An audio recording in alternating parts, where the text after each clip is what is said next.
And I hope you enjoyed some outdoor time with this wonderful weather we're having, and ready to hear about how the USCIS is going to adjudicate or review your immigration filing pursuant to some crazy policy manual updates that they kind of stuck in at the last minute. So that's what we're going to be talking about today. I'm going to give people a few seconds to join, and then we'll go ahead and get started. And I'm glad for the people who are going to be joining today. This is something you need to know. You need to be the driver of your immigration destiny. And the only way you can do that is you've got to have the tools.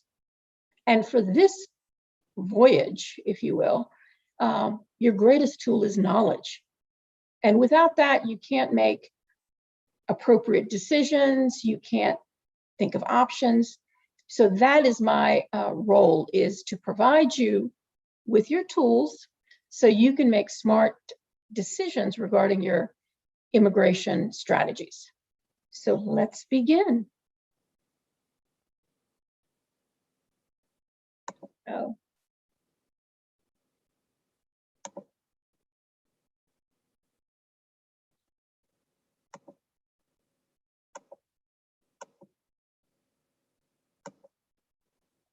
Now, there are different ways to connect with us. As I tell you every week, I love connecting with you. You can connect with us on Facebook, Twitter, Instagram, YouTube, LinkedIn, and Telegram. And I will be telling you in a while how you can join us on Telegram. But these are part of the resources that are available to you, so you can have the tools to understand what your immigration journey is. And we use these different tools in a different way to communicate what, not only what the changes are, but what the strategies are. And that's what makes us different.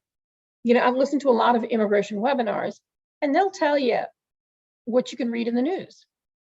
But what we want to do is not only tell you, but make sure that we give you strategies and helpful tips so that you can use that information to make better decisions about how your immigration strategy should go moving forward. So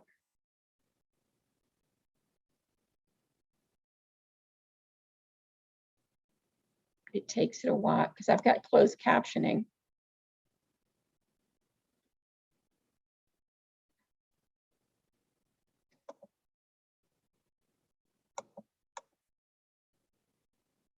There we go. So if you have missed any of our video recordings of our previous webinars, and we're constantly uploading content, we uploaded something on CSPA, and there's going to be additional videos that were not necessarily going to be part of our webinars. And we thought these we're calling them immigration briefs.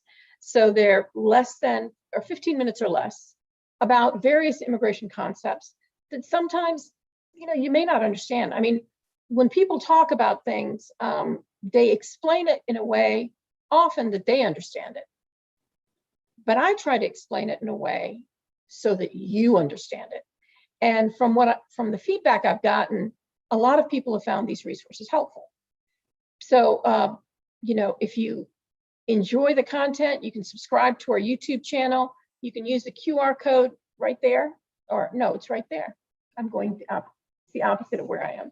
And put your phone up to it right now and subscribe to our YouTube channel. That way, whenever we update new content, you are alerted. And if you don't subscribe, you're not alerted to the new content, and you'd have to wait to hear about it or have me tell you about it. So that's a good way in order to QR to make you aware of what the changes that are going on. The USCIS policy manual. Now, before there was something called the Adjudicators field manual. This is separate from the regulations.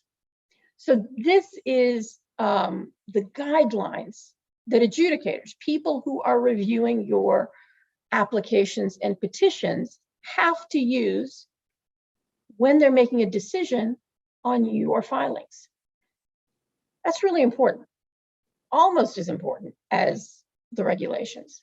The difference is, though, they can make changes to that without having to go through the Administrative Procedures Act, having to notice and comment and all those other things. Now, one can argue that they're exceeding policy and they're actually stepping into regulation, which is what they did here. And I'll talk about that in a second. So last year, the USCIS policy manual was updated regarding adjudications.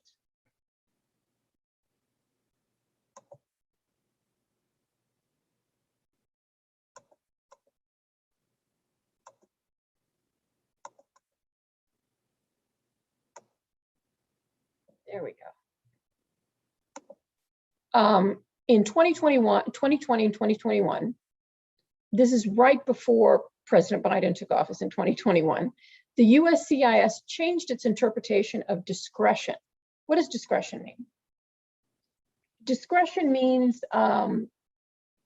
it is a choice or an authority that each adjudicator gets within certain parameters, but it's very subjective.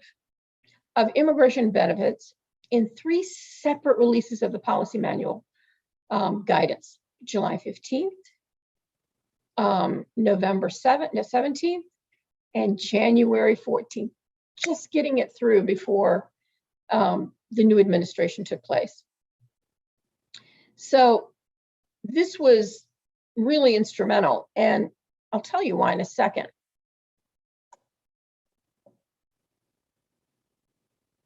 Let's see if I can put this here. The guidelines add an extensive number of, so there is always been, they've got to review the petition to see if you're eligible for the benefit. Now that's always been there. And there has been in certain immigration petitions a certain amount of discretion. But these guidelines have listed an extensive number of positive and negative discretionary factors that adjudicators are instructed to analyze in more than a dozen types of benefits, including employment authorization, adjustment of status, immigrant petitions, and change of status applications. So how are these different from prior guidance? Well, it became effective immediately. Prior guidance usually was issued through the regulatory process, and then the policy manual is updated.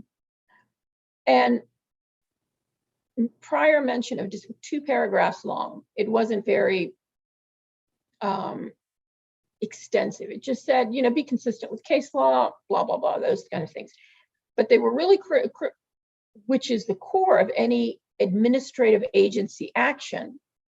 They said, avoid arbitrary and inconsistent decisions. The new guidance emphasizes the ability of officers to deny a benefit where the person is qualified and meets the statutory guidance. That's really scary. And we'll talk about how that is played out. But first, exercising discretion. So, like I said, first, the USCIS has always looked at, you know, are you eligible? So they're still going to make that analysis, are you eligible? But this additional exercising discretion is a separate and additional component of adjudicating the benefit. And when I say benefit, any type of petition or application that's filed is an immigration benefit. So that's what I mean. And that dictates whether they can exercise discretion favorably after the officer has determined that the threshold eligibility requirements are met. So it's a two-prong analysis now. Whereas previously, which is, do they meet the criteria? And secondly, is the discretionary analysis favorable? Before, the discretionary analysis was kind of, just a consideration, but it was not given that equal footing with a statutory analysis of whether a person is eligible. They're formulas. So the formulas, and this is where it becomes a little convoluted, if you will. Now, I think either the Biden administration is going to, once they get around to it, just withdraw this, or there is going to be a court challenge. Because remember, under the Administrative Procedures Act, which is the guiding regulations for all federal agencies cannot make decisions that are arbitrary, which means, not set with any type of guidelines, or inconsistent. Now, if this new discretionary formula is subjective, right? Because if you're looking at certain factors, like the ones I'm going to outline in a second, you may have a different idea of whether that is a positive or negative factor. And the person next to you may have an absolutely totally viewpoint because it's based on their perception of it. That means we're going to have inconsistent decisions, which is problematic. And a large number of RFEs. And so that's why I think there's going to be a court challenge if it's not removed.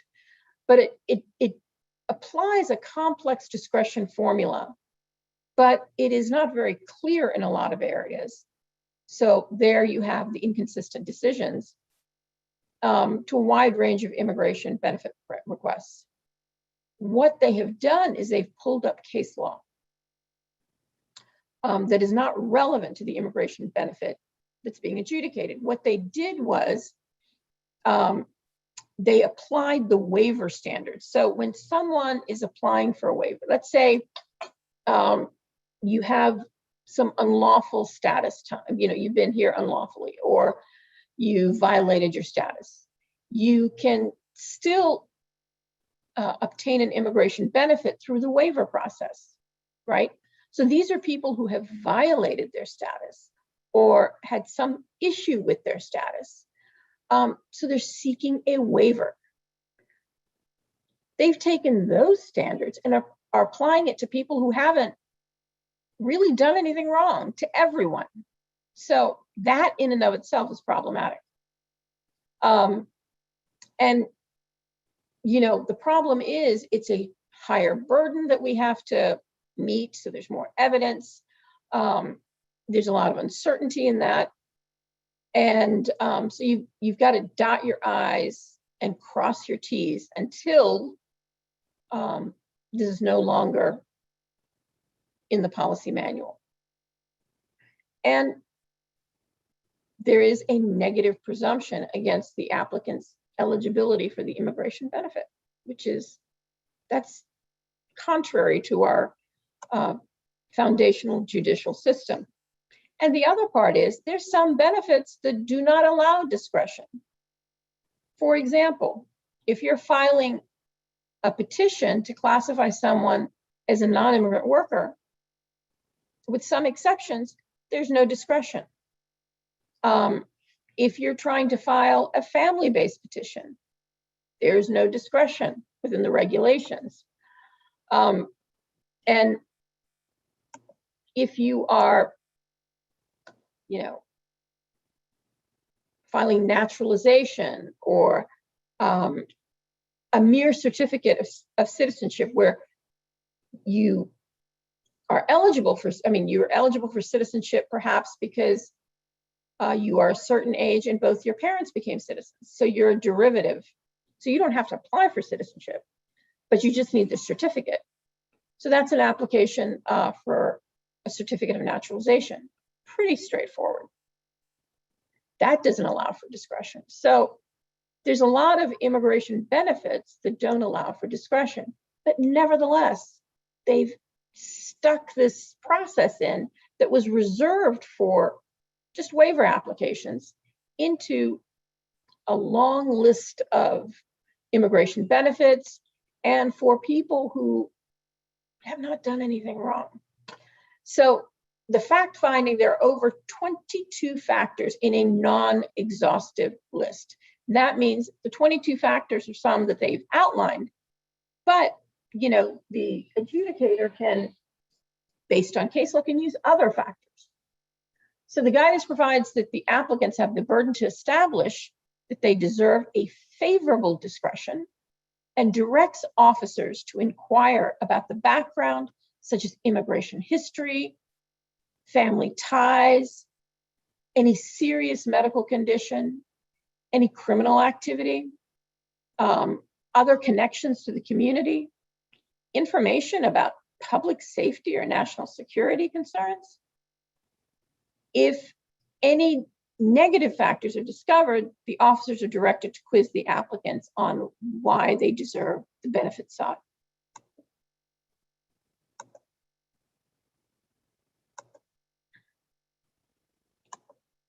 So let's look at some of the factors. So we've always known that the eligibility requirements. So meet the eligibility for adjustment of status, for example. The negative factor would be they don't meet the ability of adjustment of status. Well,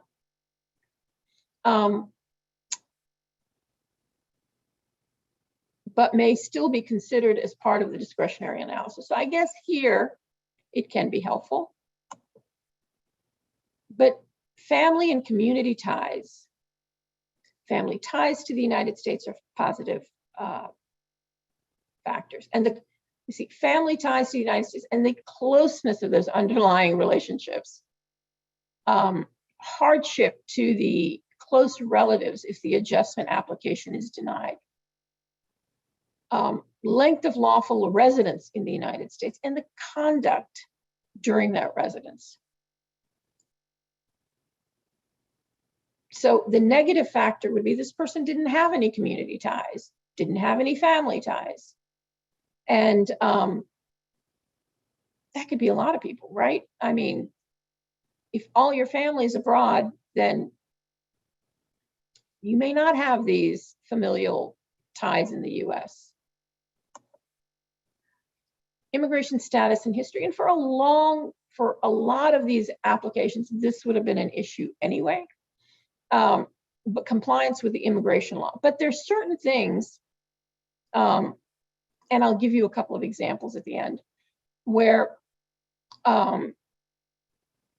it's not a problem. Like, for example, if you've been, you worked without authorization, but you worked without authorization for 2 months. Yes, that's a violation of status, but that wouldn't preclude you in and of itself from being able to adjust under 245K. So, there are certain provisions that wouldn't be an absolute bar for you to be able to have an approved application just because you committed an immigration violation. But here, that would be one of the negative factors. Current or previous instances of fraud or false testimony. Well, fraud is an absolute bar. So unexecuted deportation or removal orders. So the other issue that they will assess is business, employment, and skills. Property, investment, or business ties to the United States. Employment history, including length and stability of employment. Now, isn't that disconcerting, especially during this COVID time? I mean, how many people are going through disruptions with their business? And, you know, how can, because of the pandemic and the disruption of business, that be considered in a negative factor? Education, specialized skills, and training obtained from an educational institution in the United States relevant to the current or prospective employment and earning potential in the US. So they kind of want to preserve their investment. Now, they talk about employment from illegal activity like drug sales, illegal gambling. That would have been a problem anyway. But those first two, history of unemployment or underemployment or unauthorized employment in the US, are definitely negative factors. But if the adjudicator is just given this, and stability of employment is one of those issues that they're looking at, even though it's not implicitly listed as a negative factor, there's no way that we can't. It's very perceivable that some adjudicator would say, hey, you've been changing employment, so there doesn't seem to be any stability. That's going to be a negative factor. And that's why this is so troublesome, because the guidance is not clear and succinct. So you're going to have, you know, all sorts of inconsistent interpretations of these guidelines. And I just want to say, for those of you who are here, we're going to have Q&A at the end, as always. Make sure you place your questions in the Q&A and not in the chat. So if you placed it in the chat, that's fine, but please reserve it for the Q&A. And I always like to check, and I'm going to ask now, how many of you, raise your hand, are the first time attending this webinar? Wow, yay, we've got some newbies. Well, welcome. Glad you joined us. And let me give it a second. You can put your hands down now. Now, the second question, I'm going to assume, how many of you are attending this webinar because a friend told you about it? Raise your hand.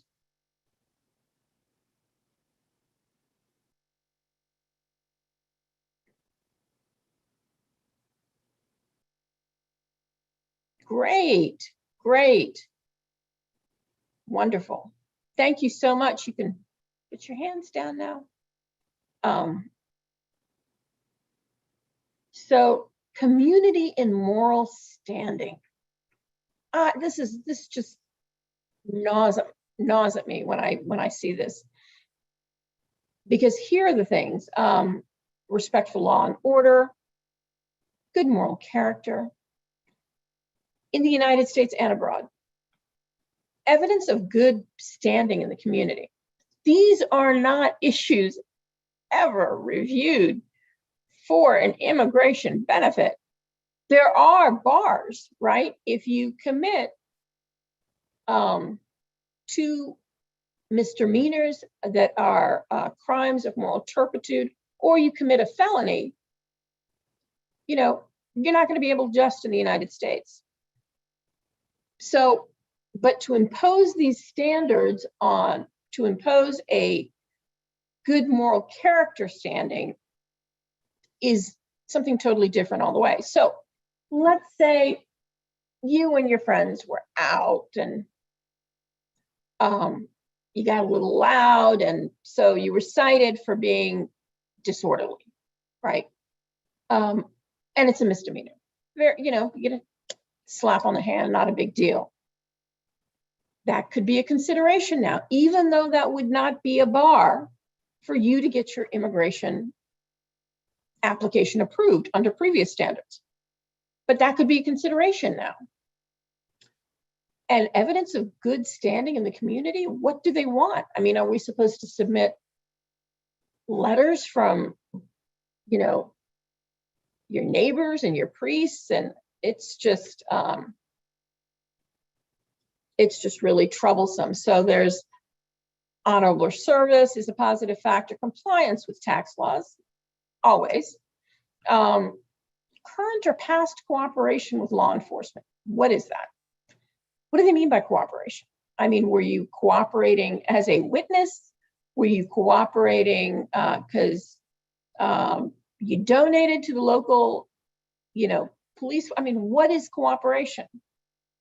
And if you've committed any type of moral misconduct and other things, demonstration of reformed or rehabilitated criminal conduct when applicable. Community service beyond any imposed by the court. There's a lot of community service, community good standing that's, we see that message throughout.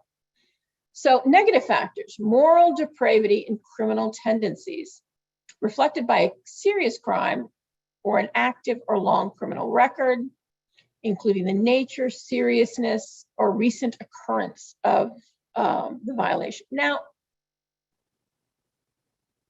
if the USCIS, the regulations, already bar those people who committed 2 crimes of moral turpitude or 1 felony, and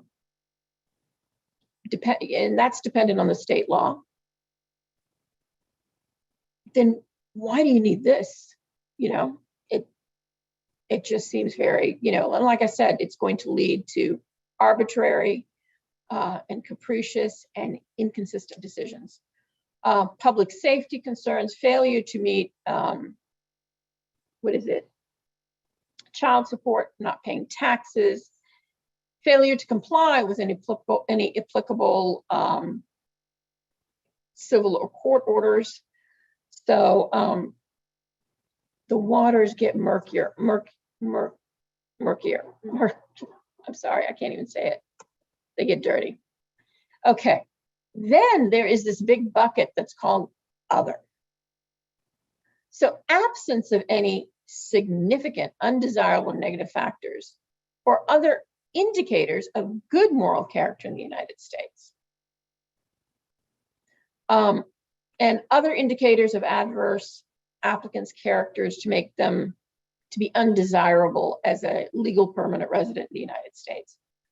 I mean, what is that? That's just a bucket. And so even if you didn't meet those criteria, nothing positive, nothing negative, in this other bucket, that person that's sitting there who may have had a fight with their spouse on the way to your interview, grumpy mood, perhaps somebody cut them off on the way, they get to the office late, they're sitting in front of you and they get the opportunity to review your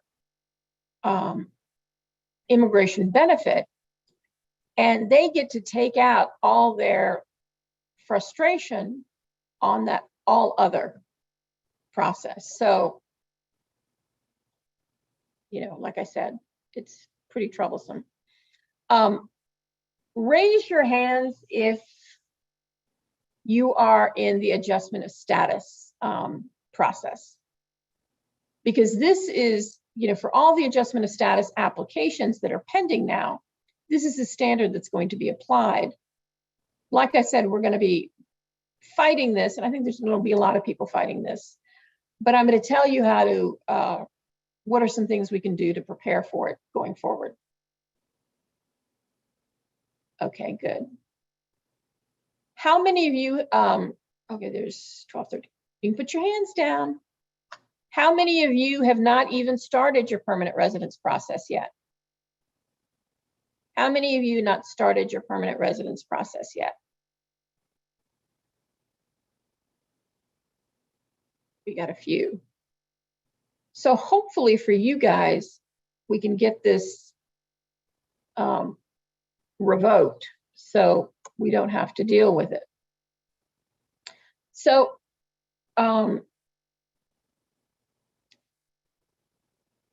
this is how they go about reviewing it. Has the applicant met the eligibility requirements? Yes. Then the secondary, does the applicant warrant a favorable exercise of discretion. So you see how they're equally weighted? Then you can approve the discretion. Has the applicant otherwise met the eligibility requirements? Yes. Does the applicant warrant a favorable exercise of discretion? No. The negative factors outweigh the positive factors. Because that, what I told you about that example of somebody getting a citation for disorderly conduct, you know, it can also impact what the adjudicator feels about the person's moral character. And if the person doesn't have family here, you see how that can play out in all those other factors. So if that happens, that the negative factors outweigh the positive factors, they can deny the application. And even though the eligibility is met, and even though there's nothing in the regulations that would bar somebody who is merely cited for disorderly conduct from adjusting to the United States. Has the person met the eligibility requirements? No. Does the person warrant, do the positive factors outweigh the negative factors? No. Deny the application. And I'm going to see, I don't see the full screen. I'm going to have to reduce my screen just for a second. So I think it's very telling that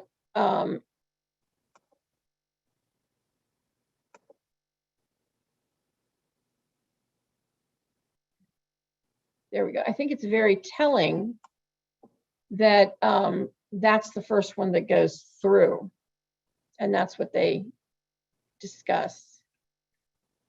And for some reason, I'm not able to see the full screen, but there we go.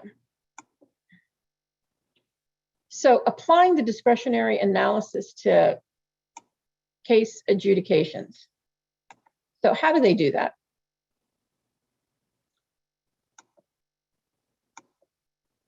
There's a three-step process. There's a fact finding, which is they review everything to examine the eligibility, the documentation, you know, does this person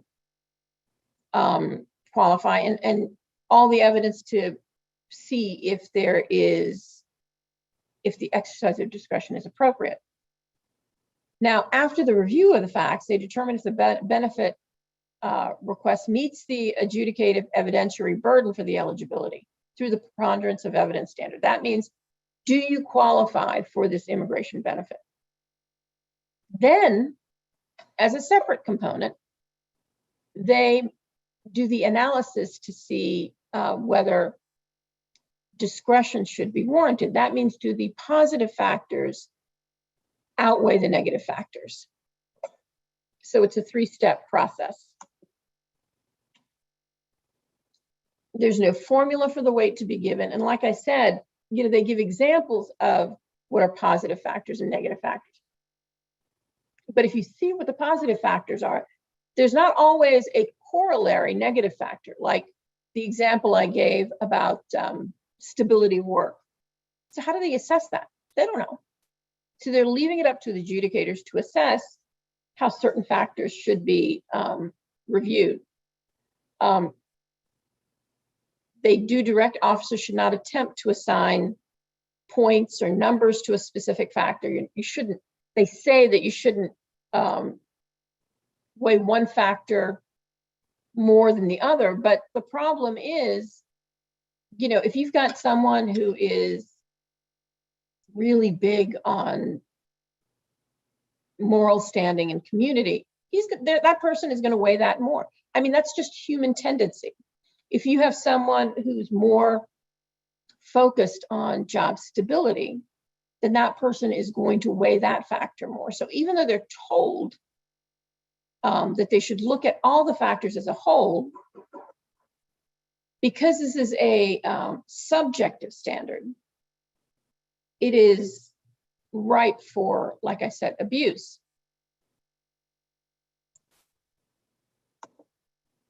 So what can you do now?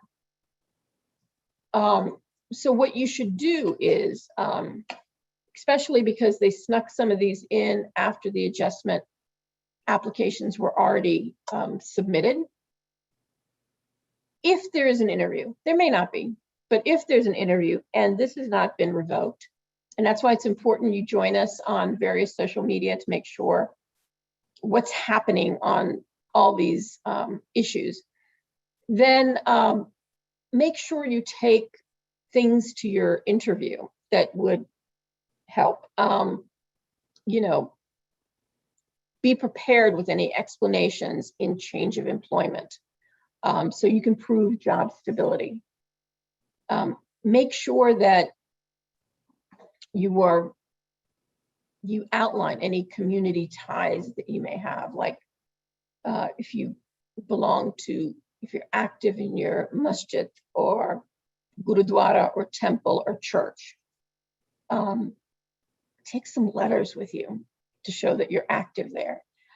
You know, maybe even get a letter from a couple of your friends, perhaps friends that are not from the same country as you are, just people who have a name like John Smith or Sarah Jones, or something that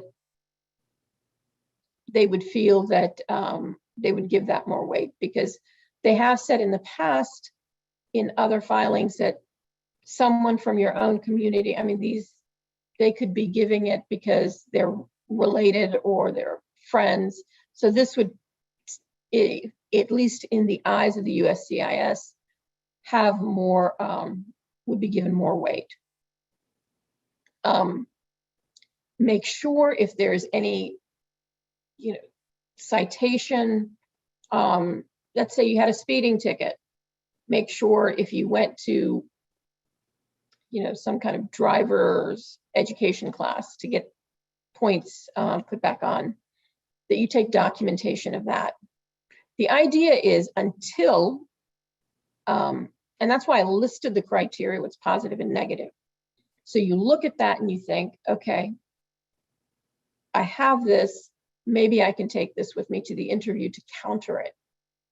The better prepared you are, and the better you're ready to defend any of those negative, perceived negative factors, the better your outcome is going to be. And so, and that is true even if you're filing for a change of status or other immigration benefits, but more so, more significantly for the adjustment of status applications. Now, before we get to our Q&A, I remembered I told you about our Challa Chats forum. This is what we're trying to do here at Challa Law, is build a community of folks that are going through the same thing, where they can share experiences, where they can commiserate with each other. And that is, what is different about ours is in other forums, they're usually seeking, there's some sort of, I guess, profit mechanism they have. For us, it's not a profit mechanism. We want to build a community and a voice for you so that we can help you with your immigration journey. As those of you who have been attending our webinar, you know that I'm very involved with Congress and with this administration. So listening to your discussions, even if I'm not partaking, helps me know where your pain points are, so I can be your voice. And how do you join our forum? There is a link at the bottom, so you can note that link down, and I think they put it in the chat. Or if you're listening to this on a computer, you can put your phone up and get the QR code and join us. And I look forward to having more people on the forum. And if you've already joined our forum, please share it with your friends. So like I said, we can grow and continue to help the general community. Again, for those of you who didn't see it before, all the ways to connect with us. And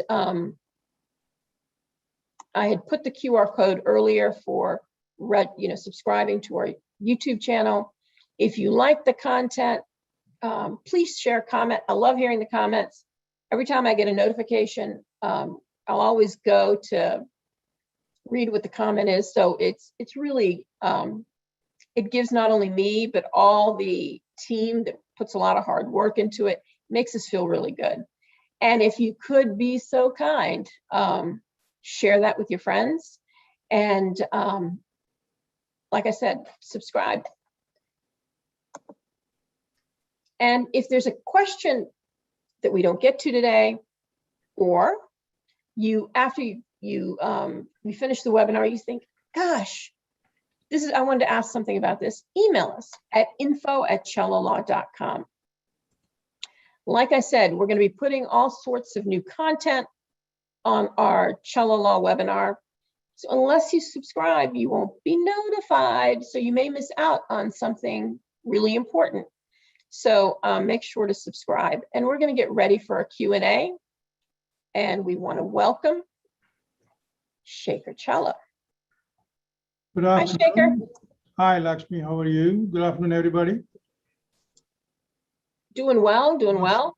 First of all, I'd like to give a shout out to your attorney, because she has not been well and still she's doing the webinar today. I suggested maybe she should postpone, but she said no. So. Right, and just so people don't get worried, I got the second COVID Moderna shot and on Friday, and I haven't been out of bed. I mean, I was in pretty bad shape even last night, and he kept coming up. And the reason why he kept coming up, he's my husband. So don't think that the COO happens to hang out at my house. That, we're married to each other, so it's okay. But he kept coming up to me and he says, "You look horrible and you sound bad. Just cancel it." I said, "No, there's people that are relying on this information, and I'm going to get through it. And by the grace of God, I feel much better today." But thank you, Shaker, and thanks to my team for holding up the fort while I was. Yeah, that shows the passion for the work she does and she has. So I just wanted to, recognize that. So let's get going. And how much time do we have today so that, we don't. Well, it doesn't seem like we have a lot of questions. Yeah. So, 1:15 would be good. 1:15? Mm-hmm. Okay. All right. Let's get the first question up. Anusha Pramod is asking, USCIS won't act on H-1B until H-4 is approved? No, they'll approve the H-1B, and sometimes you'll have to wait a couple of months before the H-4 is approved. So it's just the opposite. All right. Nizar is asking, I filed my I-485 with a downgrade EB3 on October 26, 2020. Except the notice, I did not receive biometric or EAD like others receiving who filed around that date. Is that the right time to contact USCIS for update, or should I wait? No, you can. And Mac, can you go ahead and share our webinar on how to contact the USCIS and this link, we have on that particular webinar, we give you phone numbers, email address. We tell you what you need to tell them if you're planning to contact the USCIS. So I think Mac will be sharing that soon. And so I would watch that, and that will give you the framework in which to make your, there we go, navigating the USCIS contact center. So that'll give you the information so you know who to contact, most importantly, how to contact them. Just wanted to acknowledge the get well soon wishes from Sri Kumar from the chat. Thank you. Thank you, thank you. No, I mean, hey, I'm vaccinated, so that's a blessing in and of itself. So even if I had to suffer a little bit, it's probably far better than getting the actual COVID. So got to look at things in their context. The next person is VM. This is the first time I'm joining the call. Welcome. Thank you, the service for the community. My question, my previous employer filed my 485 downgraded to EB3 using previously approved labor with them. But if I join them now due to COVID, billing rates are low and I would only be able to get 75% of the salary mentioned in offered wage of labor. If I join them before my PD becomes current, can this salary difference be a potential issue for I-485 approval? My job profile will remain the same. Great question. Now, normally that wouldn't be because, the perm I-140 and adjustment is for prospective employment. They only have to pay that salary at the time. But because there's all these crazy discretionary measures that could be a basis for some wild adjudicator to say, wait a minute, that's going to be a negative factor. So what I would do is this. Number one, if you filed in October or November, the USCIS has received a lot of the perms that they request, because remember, with a downgrade, you didn't submit a perm. So you only submitted a copy of the perm. So they had to request that from the USCIS. So we have done some upgrades for those who filed in October and November. Sorry, we've done some premium processing upgrades and they've been accepted. Now, if they don't accept them, they'll just return your fees. So you don't lose anything. So first you may want to try a premium processing upgrade. What does that do? As long as you had the present intent to join the employer when you filed the adjustment, you can change your mind later on, and that's not a problem. Yes, there's this whole issue of stability, but if you've got a smart lawyer, you'll have, when you go to your interview, you'll have them outline how AC-21 should not be considered. Portability pursuant to AC-21 should not be a factor in the stability issue because the USCIS expressly provided this option. So if the I-140 is approved and your 45 has been pending for 180 days, you can port to the employer you're currently working for. Okay. And VM, thank you for joining. I hope that helps. Our next one is from Kareem. I moved from employer A to B, and employer A filed my 485 and 485J. I received my 485. I did not get my 485J receipt. I now joined employer A, and is there a chance I get any RFE or rejection on 485J? And for how long do I need to work for employer A? And do I need to be with employer A to respond to any query on 485J in future?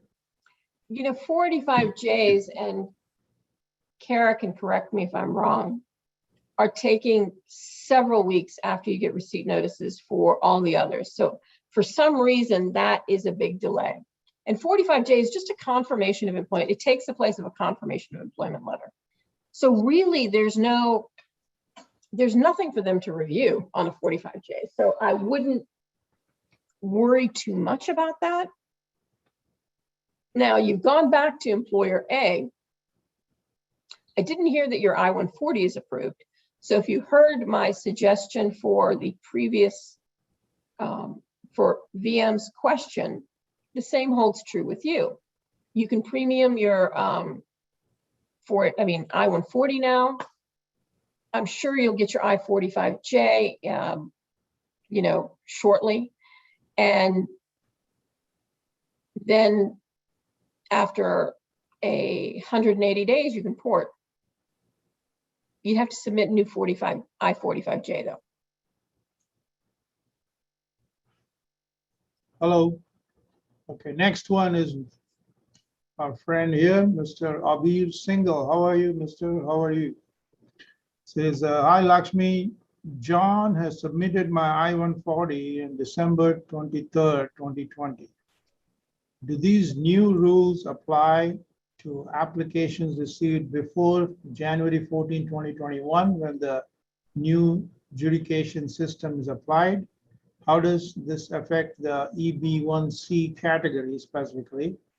Please send any other information on this topic when you answer. Thanks. Yeah,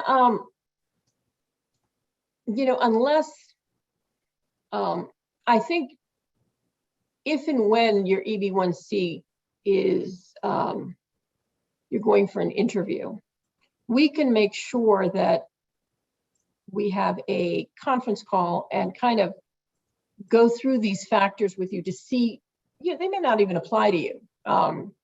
There's no issue on stability of employment for an EB1C. There are, you know, clearly an EB1C, the skills and in employment, education, and background are very, very different. So it's kind of a different product or a different benefit. On the personal side, I don't know anything about that, and that's what we can discuss if there's anything to highlight or anything we need to do proactively before your interview. So that's what I would suggest that you do. And yes, once the policy manual is updated, it applies to any application that's currently before the USCIS. All right. Karun Agarwal is asking, hello, invite said self-employment and AC21. Please confirm if that is on agenda. But I guess I think in the chat we had answered that. That was a last. Yeah, that was last week. We apologize. But if you have any questions on that, just send us an email, info@challolaw.com, or you can listen to the webinar on YouTube, last week's webinar. Glad to help. Next one is from Bill.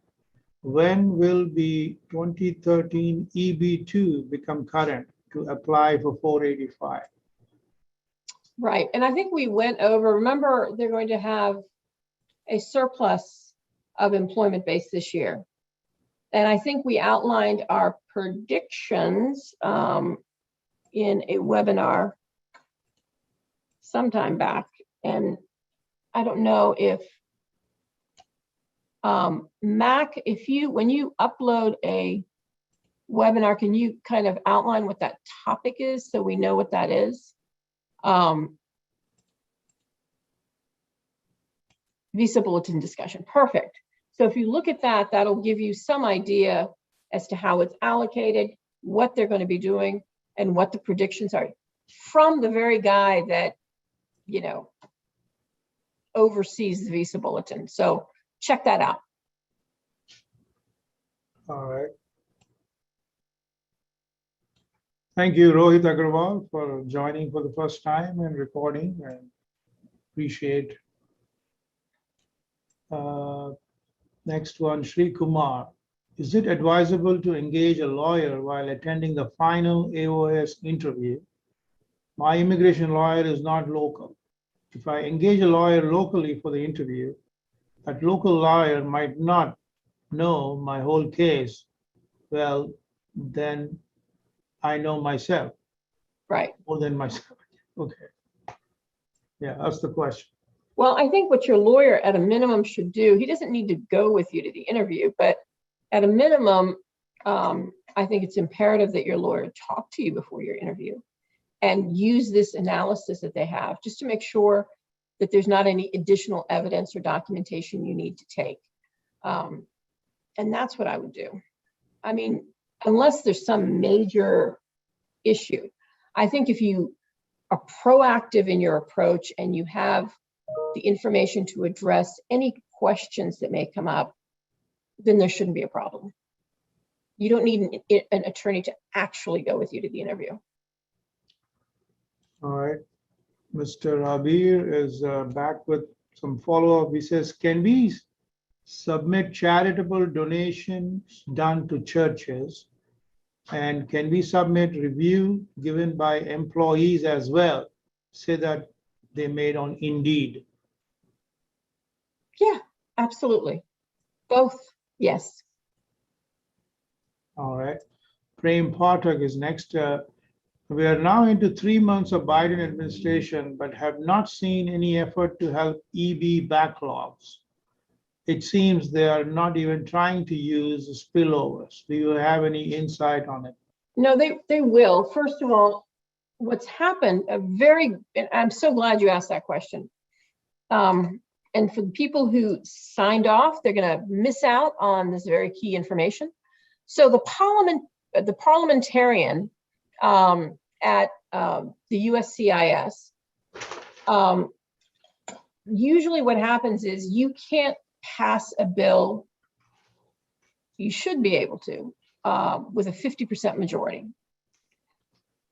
Well, with a majority in the Senate, because it's 50-50, but then you've got the vice president that breaks the tie.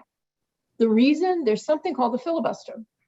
So the filibuster, the opposing party can use a filibuster to obstruct any law. And the only way to overcome a filibuster is to have a 60-40 vote, right? You need the extra 10 votes. The exception, however, is budget reconciliation. Any bill that is related to the budget, now it cannot be tangentially related to the budget. It's got to be either revenue or expenditure. So if it's related to the budget, they can pass it with no support from the opposing party. Now, from right now, what's been happening is there's been a lot of, politics being played with the immigration bill. And what I'm looking into right now, in fact, I was, like I told you, I'm part of API 100, and we've submitted our recommendations.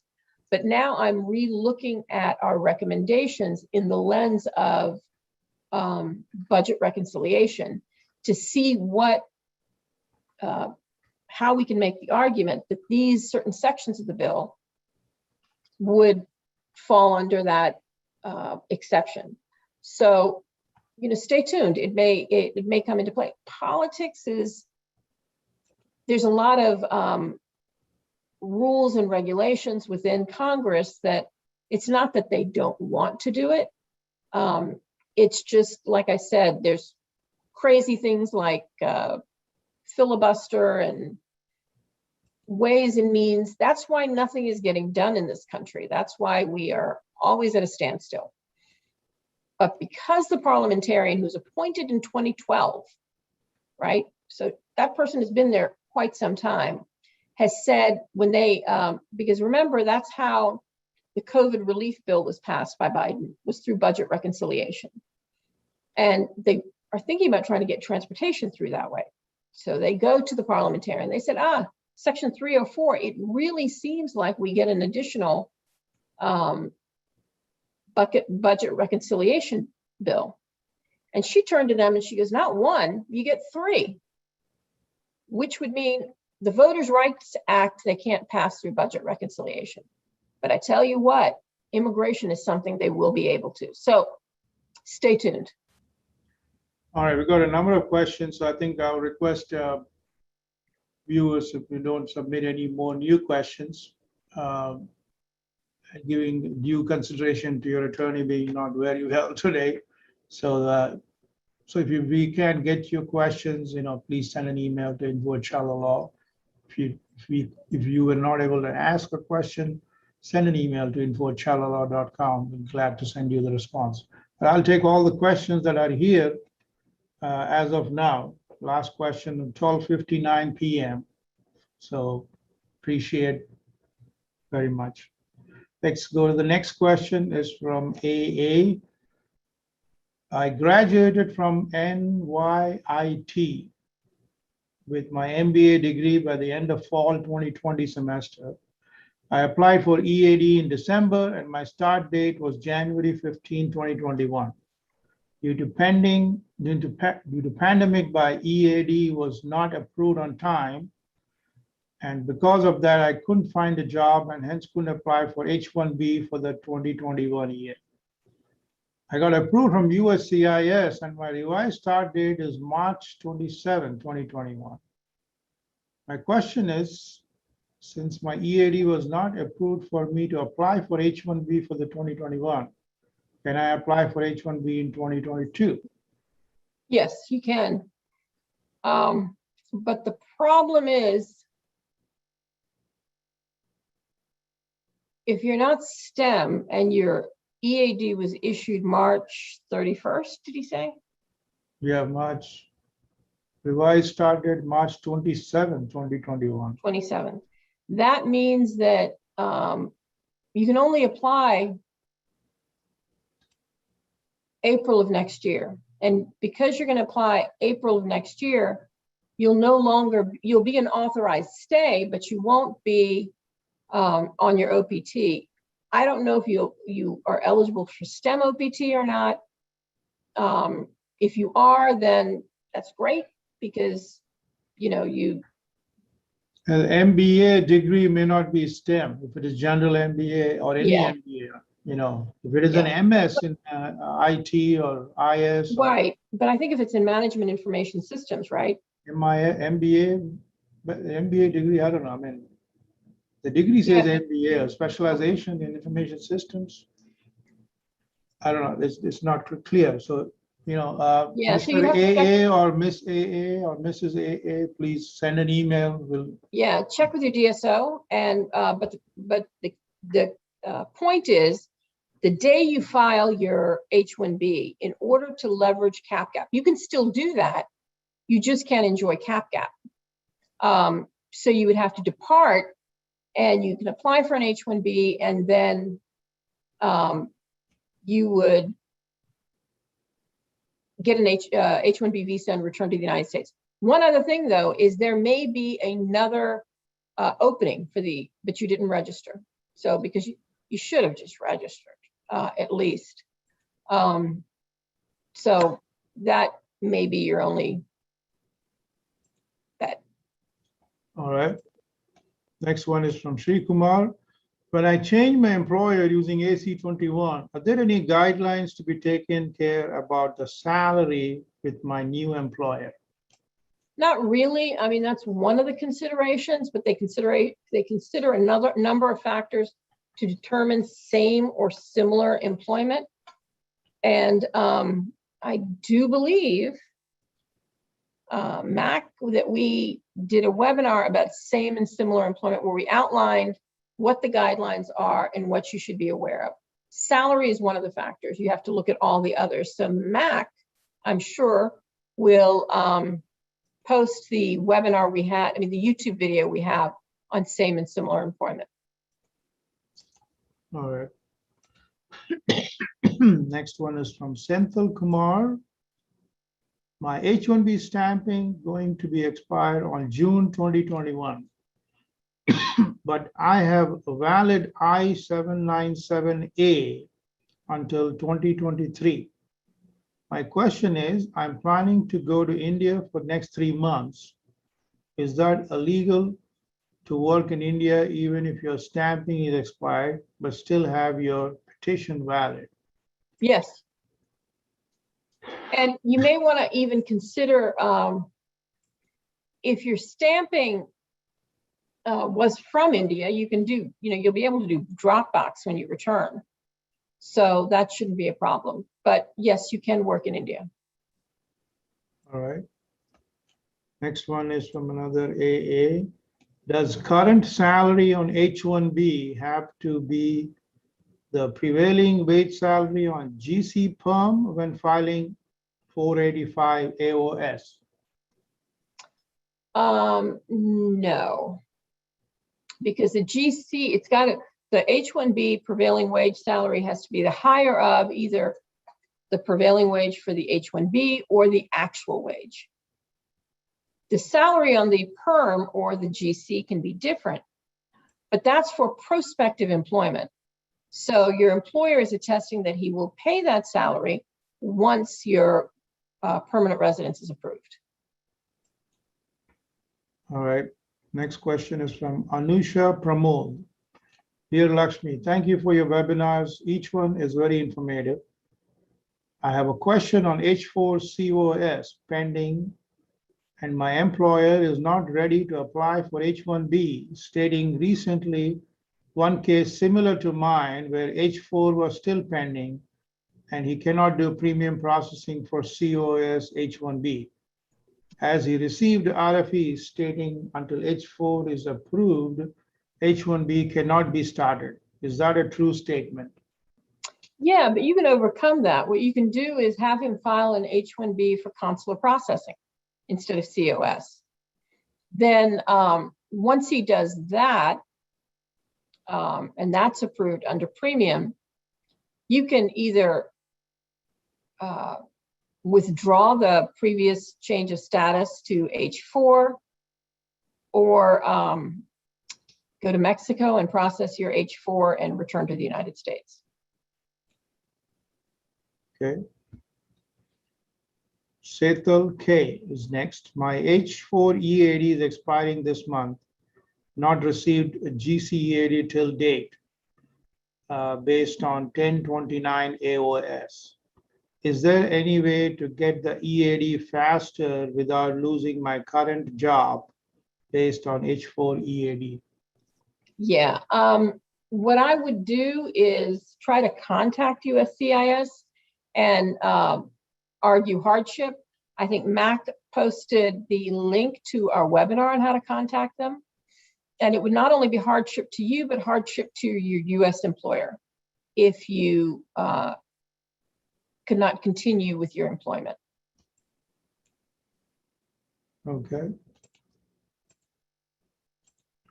Next one is from Manish Agarwal. Thanks for the great work you have been doing.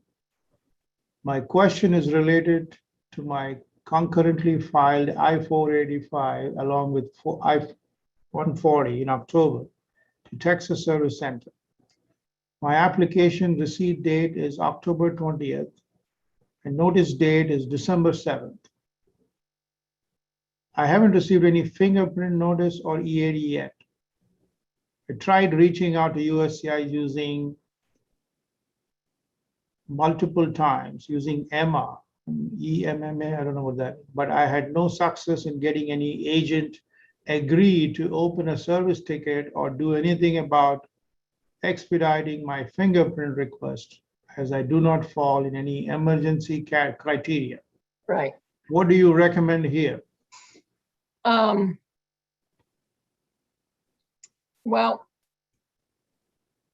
you've got to kind of pose what the emergent need is, and I, for the life of me, off the top of my head, I can't remember what they are. But like I said, if you look at the contact, how to navigate contacting USCIS, we have the standards that are set forth. They're different. I mean, sometimes it could be, you know, your need to travel, or, you know, I don't know when your H is going to expire, or whether your wife has a job offer and she needs an EAD. These are a couple of things you can do. You can't just request, you can't really request an expedite. What you can do is open up a service order to find out why, you know, where it is and what the status is, because it's beyond processing times. All right. Next one is from an AA. Good morning. I'm on F1 visa, graduated in December 2020 with an MBA. I got my OPT EAD card 2 weeks ago.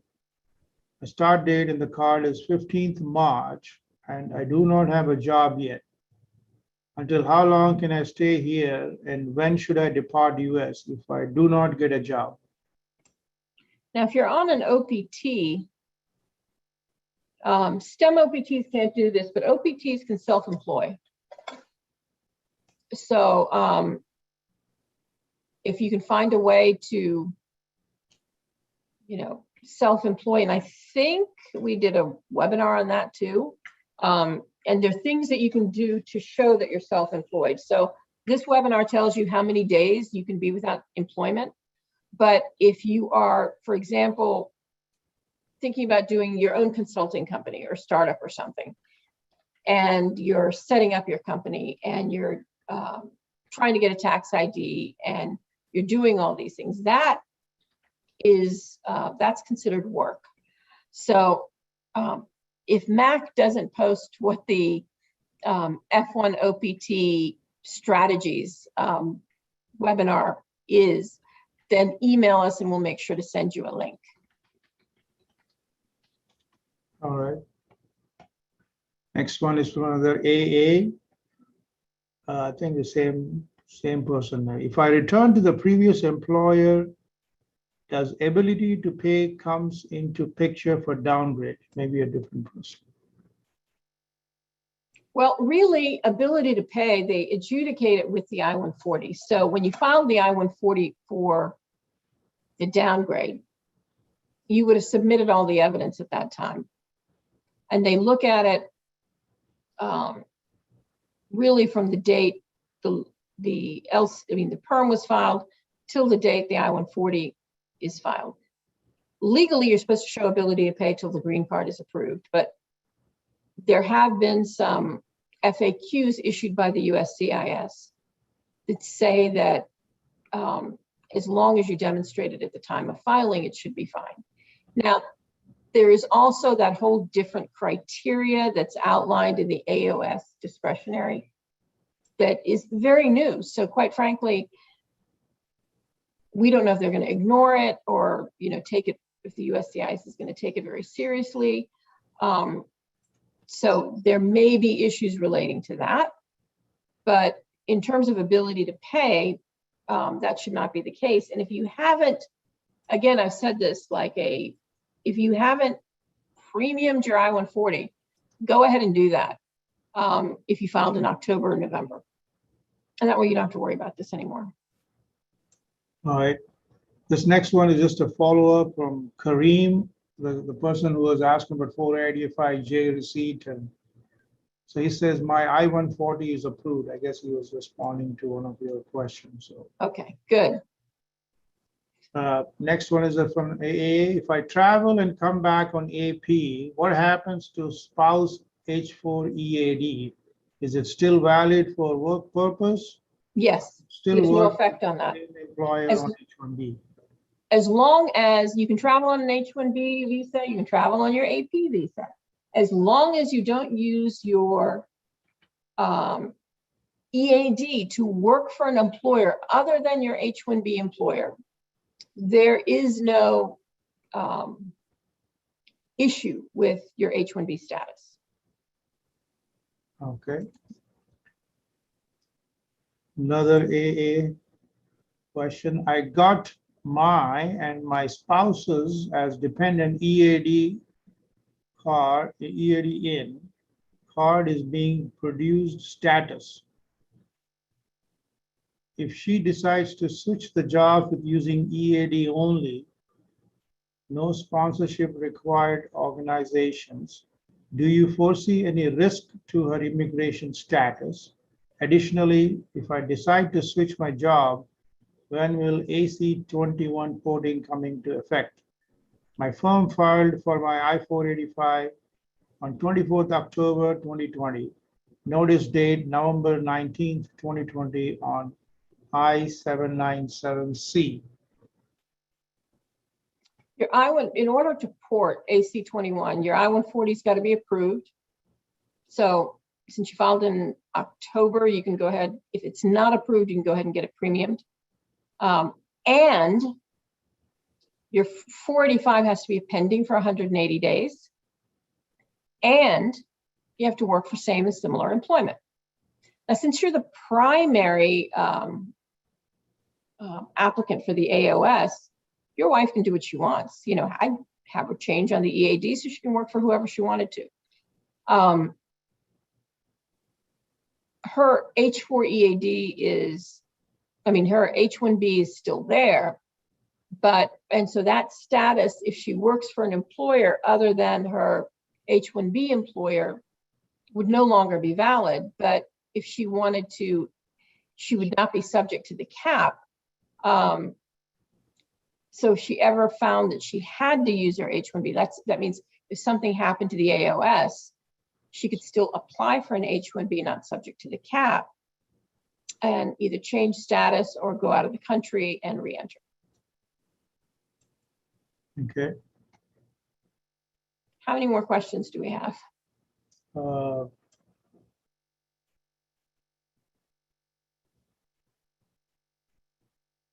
think 5 or 6, but small questions. I think a lot of them are, you know, I say this every time in the beginning, probably today I did not say that. So when your attorney is asking for clarification, it's always good to see your response in the chat, because I can see the chat window and then relay that. A lot of you have responded, but you know, it's on the bottom of this Q&A. And so I apologize. So if your question was not answered properly, please send an email to info@challolaw and we'll be glad to clarify. All right. I want to go to next one. Another AA. Hello, Lakshmi ji. First time joining. Welcome. Thank you for all your service. My previous employer A has filed for my 485 in EB3 in December with priority date of May 12, 2010. I'm employed with a new employer and left employer A in 2012. Should I need to join employer A as soon as I get my 485 EAD approved, or can I wait until I get my green card to join them? As long as you had the present intent to join your employer at the time you filed, and I know you're new, but if you had been listening to our webinars when people were getting ready to file in October, what I suggested to them is to make sure they had a communication with their employer, especially if they're going to their old employer, in order to be able to file the adjustment and they're not working for that employer anymore, to whether it's an exchange of emails or what have you, to show that you had that present intent to work for them. There's no requirement that you have to work for them once you get your EAD. You just have to work for them once you get your green card. Now, having said that, AC 21 still applies. So you have that as well. Now, the only issue is going to be is the USCIS is going to ask, so were you planning on just using this employer to file your adjustment, or were you thinking about, did you have the present intent to work for them after your green card? That is evidence you're going to have to pull together, but that's about it. Okay.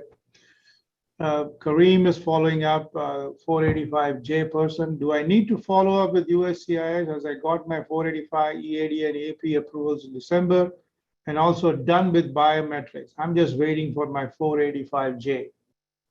Right. Why don't you, because you've got all this already done, and use the contact, look at the contact webinar and contact, and just let them know that you haven't got your 485J yet, and you're just concerned that it got misplaced or something. But it's, I wouldn't worry too much about that. That's probably, of all the forms, not the most critical. All right. Next one is from Rajiv. I've got three questions. Rajiv Reddy says, hi, Lakshmi Garu. USCIS has incorrectly rejected my 485, saying that my date is not correct, but it was current in November 2020 visa bulletin. I have reapplied the rejected 485 application on April 5th, along with approved EB3 with draft saying that it was clerical error. How do we know if my application is accepted or not? Well, number one, I hope you submitted proof of like a FedEx confirmation that they received it.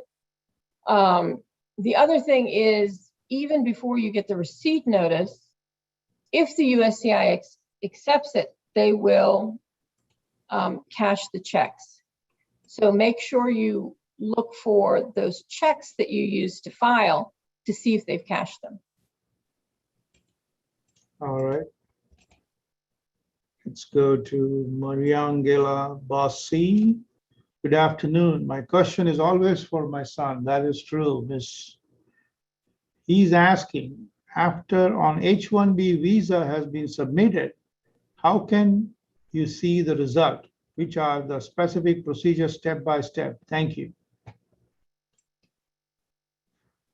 So first of all, I don't know if you got selected in the, because the lottery has already happened. So what she's saying is good. My question is always for my son. She's been asking this.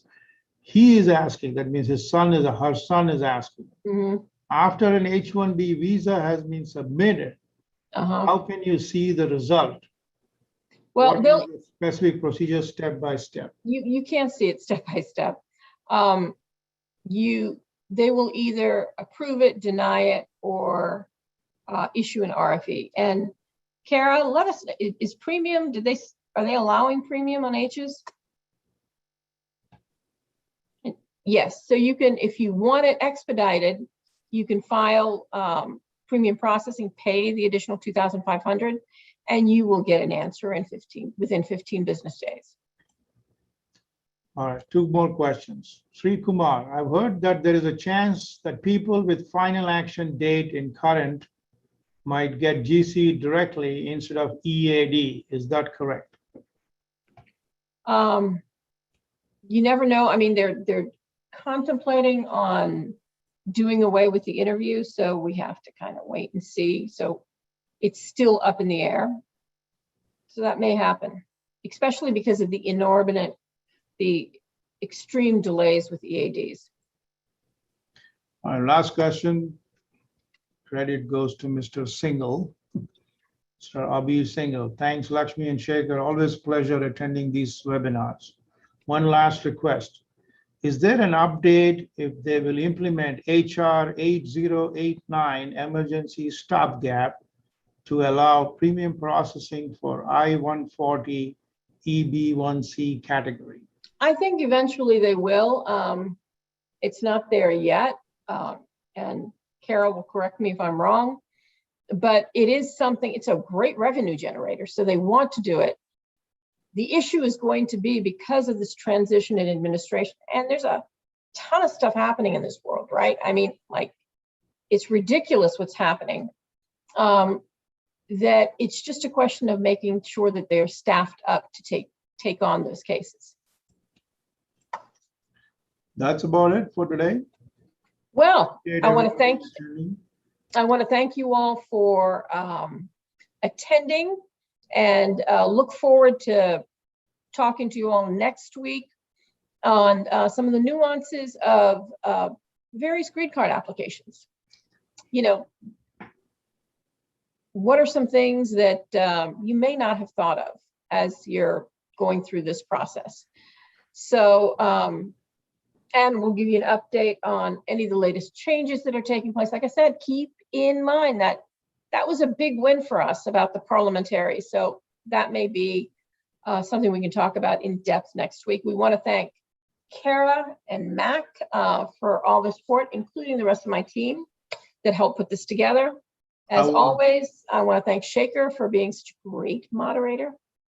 Thank you. I want to plug in for all my sports fans, not my sports, general sports fan, cricket fans. As you know, if you're an IPL cricket follower, IPL starting on Friday for the next 7 weeks, every day, twice a day sometimes. You know, we have the games. So 2021 IPL starting this Friday. I'm excited. You know, teams are not playing in their home ground this season. And, you know, I always say I'm a product of national integration because I worked, lived everywhere in India, north, south, east, west, and central too. So I like all the teams, but I'm born in Andhra Pradesh. Actually, I'm born in Telangana, which is now in Telangana. So Sunrisers, go Sunrisers, but let's see who gets there. See you all next week. Sounds great. Thank you again. Keep in touch. Bye, Lakshmi. Bye.